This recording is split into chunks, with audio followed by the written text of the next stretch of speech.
பன்னீர் தெளிச்சு வரவேற்பாங்கன்னு கேள்விப்பட்டிருக்கேன்.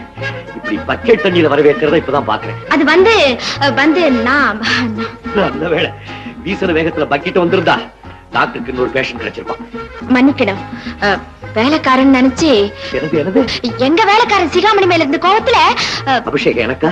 அது இந்த குளிர்ல உள்ள வாங்க. ரொம்ப தேங்க்ஸ். குளிர்னு சொன்னதுக்கு அப்புறமா அது உள்ள கூப்பிடுங்க. ஐ அம் சாரி, உங்க ட்ரெஸ் எல்லாம் நனைஞ்சு போச்சு.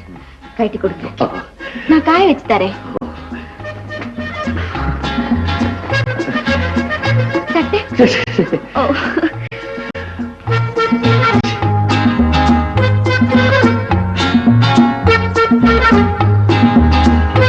இந்தாங்க, கொஞ்சம் வெயிட் பண்ணுங்க, காய வச்சு கொடுத்துருங்க.